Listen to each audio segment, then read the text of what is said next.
Assalamualaikum warahmatullahi wabarakatuh. Alhamdulillah, halo anak-anak, apa kabar? Berjumpa kembali dengan Pak Teki di sini di pembelajaran daring. Kali ini kita belajar tentang pelajaran akidah akhlak, yaitu tentang pelajaran ketiga tentang akhlak terpuji, amanah, sabar dan tabah. Mohon maaf untuk minggu kemarin Pak Teki melompat materinya, maka untuk kali ini Pak Teki kembali ke yang materi yang awal dulu tentang amanah, sabar dan tabah. Langsung dibuka di bukunya halaman 70 di LKS PAI. Yang pertama yaitu tentang amanah atau definisi amanah. Amanah secara kaidah bahasa diartikan dapat dipercaya. Itu tentang amanah. Maksudnya adalah mencerminkan kemampuan seseorang menerima, menyampaikan dan menjaga segala sesuatu yang telah disampaikan kepada orang lain kepadanya. Jadi amanah itu adalah ketika seseorang itu mampu menyimpan, mampu menjaga dan mampu menyampaikan apa yang orang lain berikan kepadanya untuk disampaikan kepada orang lain. Itu namanya amanah, tidak berkhianat. Contoh sederhana seperti ini. Katakanlah kalian diberi amanah oleh ibu kalian, Nduk, minta tolong untuk dibelikan gula. Kamu diberi uang 5.000. Harga gula di situ harganya cuma 3.000. Ketika kamu diberikan uang, kemudian kamu belanjakan dan uang sisa hasil belanja itu kamu kembalikan, maka kamu sudah amanah. Tetapi ketika kamu diberikan uang belanja, sudah dibelanjakan, tetapi uang sisanya kamu belanjakan yang lain tanpa sepengetahuan atau seizin yang memberi amanah, maka kamu dikatakan sudah tidak amanah. Nah, perbuatan seperti itu jangan dilakukan atau jangan ditiru. Karena kepercayaan orang itu sangat mahal harganya. Ketika seseorang itu sudah tidak percaya, maka orang lain tidak akan percaya kembali. Kemudian dalil tentang amanah di situ ada di surah An-Nisa 58. Innallaha ya'murukum an tu'addul amanati ila ahlima wa idza hakamtum bainan nasi antahkumu bil adli innallaha ya'idukum bihi innallaha kana sami'an basira. Bisa dibaca. Di situ mengatakan bahwa sesungguhnya Allah menyuruh kamu menyampaikan amanah kepada yang berhak menerimanya. Jadi ketika kamu diberikan amanah, misalkan Nduk iki tolong kekno Mbah Jiem. Ketika amanah itu tidak kamu berikan pada Mbah Jiem, maka kamu berarti tidak amanah. Tetapi ketika pesan atau amanah itu kamu sampaikan kepada Mbah Jiem, maka kamu sudah amanah. Apabila menentukan hukum di antara manusia supaya kamu menentukan dengan adil. Adil itu tidak harus sama dalam hal yang berbeda. Tetapi dalam pengertian adil di sini adalah bijaksana. Contoh sederhana, adil yang sama. Misalkan kamu punya saudara kembar misalkan, sama-sama sekolah, sama-sama kelas 4. Uang sakunya kalau berbeda berarti tidak adil. Tetapi kalau uang sakunya sama, itu namanya dikatakan adil. Tetapi ketika kamu mempunyai kakak yang sekolah di SMA atau di SMP, yang sekolahnya di Boyolali misalkan, ketika kakakmu diberi uang saku 20.000 dan kamu cuma 5.000, itu sudah adil. Loh, kok adil Pak? Kan beda nominalnya, kan beda jumlahnya. Memang beda, karena kebutuhannya juga berbeda.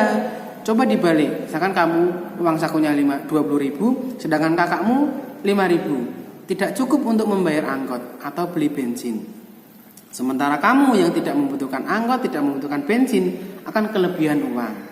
Nah, jika sudah sesuai kebutuhannya, maka itu dinamakan adil.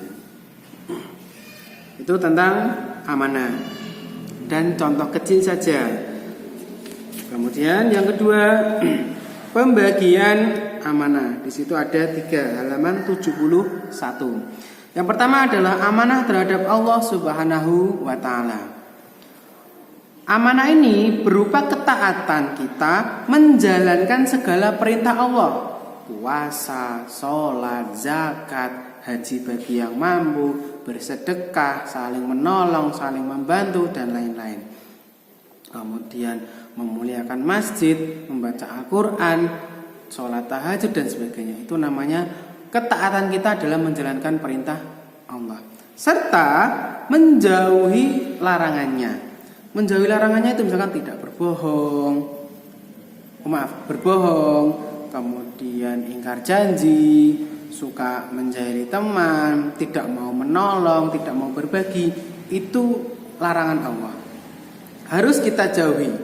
Kenapa?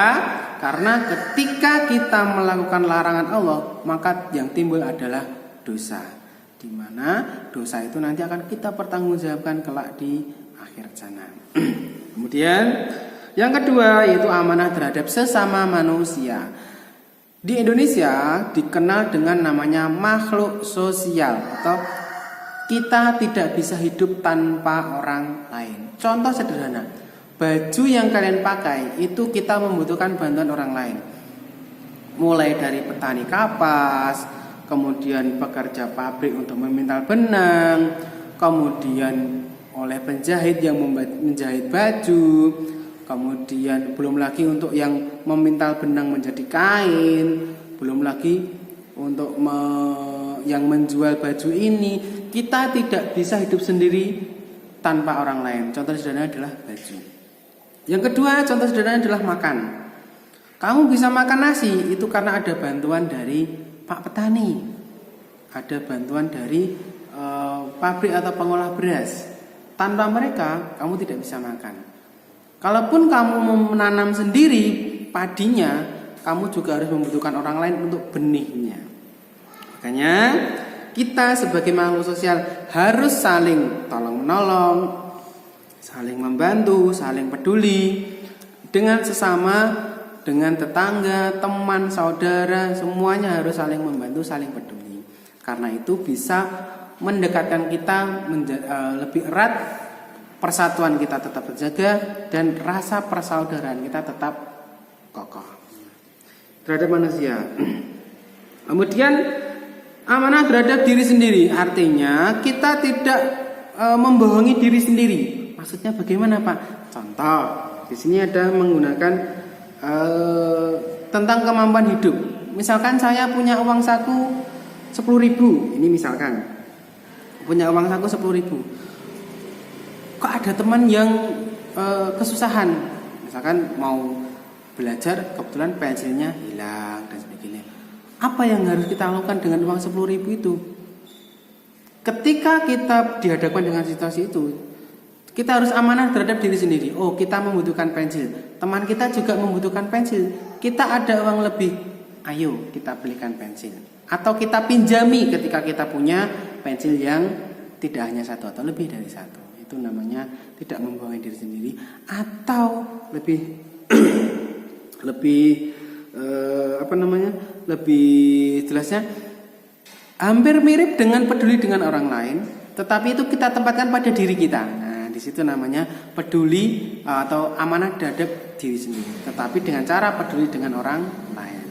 Kemudian yang ketiga, ciri orang yang bersifat amanah dan hikmahnya. Ada ciri-cirinya ternyata. Di sini ada 5. Yang pertama, selalu berkata jujur. Orang amanah itu tidak mungkin berbohong. Contohnya tadi, kalau diberi uang 5.000 disuruh membeli gula, kembaliannya 2.000, ya gulanya diberikan, uang kembaliannya juga diberikan, itu amanah. Orang amanah sudah pasti jujur, tidak mungkin berbohong. Yang kedua, tidak suka menambah atau mengurangi sesuatu hal.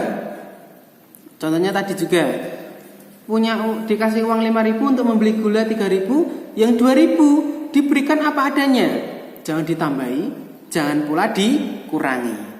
Gulanya juga gitu. Oh, gulanya 1 kilo, ya dibelikan yang 1 kilo, jangan yang setengah atau 1/4. Kalau mengurangi atau menambah, maka itu juga dikatakan tidak amanah, tidak jujur terhadap diri kita sendiri. Kemudian yang ketiga, berusaha semaksimal mungkin atas sesuatu yang dipercayakan kepada orang lain. misalkan kita dipercaya untuk membeli gula itu tadi, kita harus berusaha jangan sampai itu tidak kesampaian. Maksudnya tidak kesampaian, jangan sampai itu tidak amanah. Ketika kamu diberikan uang untuk membeli gula, ya harus dibelikan gula, jangan dibelikan somai, es krim dan lain. Jangan. Ketika itu diberikan es, maka sudah tidak bisa amanah dan tidak sesuai dengan amanahnya. Amanahnya gula, ya dibelikan gula, jangan dibelikan yang lain. Kira-kira seperti itu. Kemudian tidak suka memberi harapan atau janji palsu. Orang amanah itu tidak suka berjanji yang berlebihan. Janjinya muluk-muluk itu tidak suka. Justru orang amanah itu biasanya dia tidak suka berjanji karena dia takut. Takut apa? Takut kalau dia tidak bisa menepati janjinya. Itu ciri-ciri orang yang amanah. Kemudian dapat menjaga rahasia. Rahasianya itu tadi. Contohnya misalkan kamu disuruh beli gula.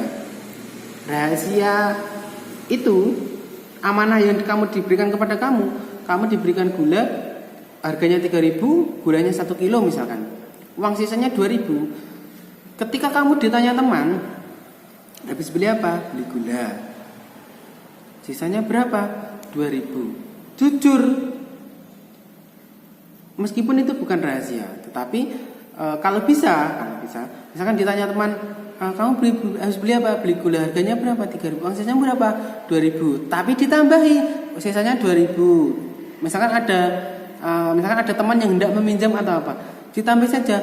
Tapi ini untuk dikembalikan ke ibunya, tidak untuk digunakan yang lain. Itu namanya dapat menjaga rahasia.